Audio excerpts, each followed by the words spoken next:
What's up, Munch Bunch? We hope you had a good game week. We're not ones to brag, but we both got more than the average. We moved into the top 30,000, and we've got girlfriends that live in different towns. You won't know them. They're not on the internet, and they hate the photos being taken, so don't bother searching for them, but they're definitely real.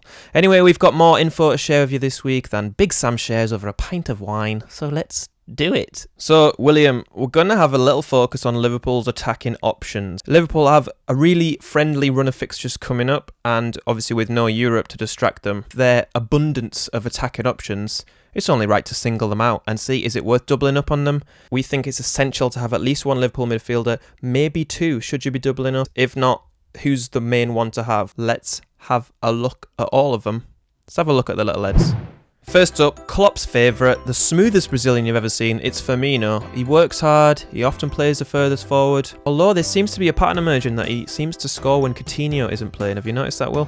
Yeah, I have noticed that. It's been pointed out on the internet that during Firmino's 12 goals, Coutinho wasn't on the pitch for 11 of them. Yep, when he scored 2 against Leicester at Anfield a couple of weeks ago, Coutinho wasn't playing either, so there seems to be a pattern emerging there. Why is that?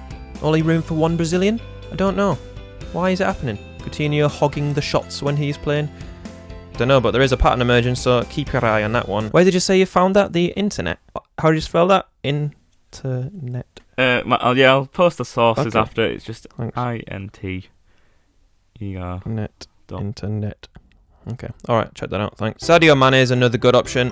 He's hit the ground running since arriving from Southampton and always looks like scoring. In his last 2 home games, he's got 12 and 7 respectively, and he always looks a threat. What do you think of Mane? I think he's really good. He's the most expensive of the midfielders. He's probably the most explosive, the most exciting one. But he does look good in this Liverpool team, but you just got to remember last year when he was at Southampton, he did go on barren spells for a little bit. That's worth keeping an eye on, although it's not too concerning this year, as he seems to have slotted in to the Liverpool side really well. So Mane will set you back 9 million. It is the most expensive of the Liverpool midfielders. Coutinho, the other Brazilian, he's a high scorer already this season, hitting double figures twice and getting 14 and 7 in his last 2 games. He loves a long-range perler, and he always gets a few attempts because for some reason other teams let him do that. But Coutinho's averaging 4.2 shots a game, which is really good. He's also on there with 2 key passes a game. So he's looking to get amongst the points, help Liverpool out with some goals. And he certainly has been. He's created 2 already this season, and he's bagged himself 3. And in 5 appearances, that's not bad, is it? On to Adam Lallana. He's getting a lot more chances this season and has scored as many in his last 8 as he did in his previous 42. So he's doing something right, the little England hero. Maybe he's more aerodynamic because of that Gillette close shave action. Who knows?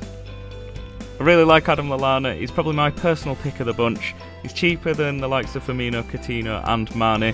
He's got similar stats to Mane. He's averaging 2.5 shots per game, 1.5 key passes per game, and he looks pretty decent, doesn't he?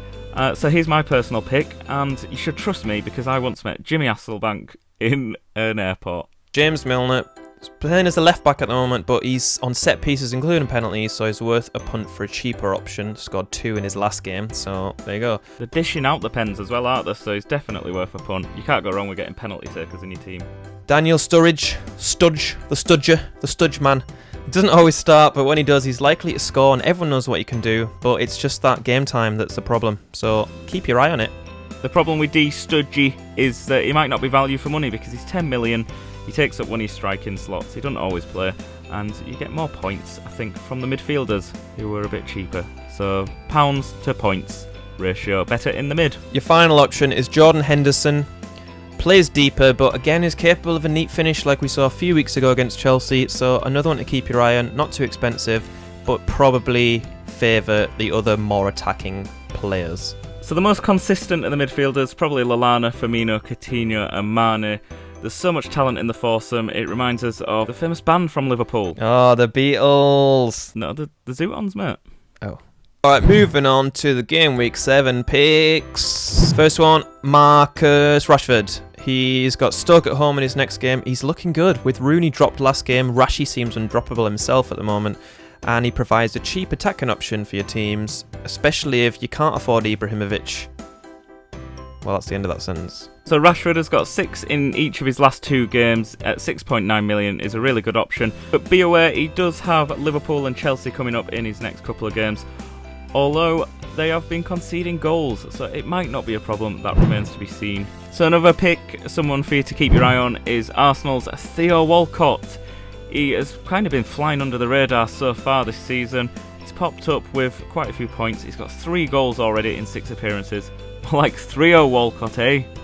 Yeah. At 3.6% ownership, he's been a right little differential. He got a goal against Chelsea, and despite being an annoying little dweeb, he's a good FPL option.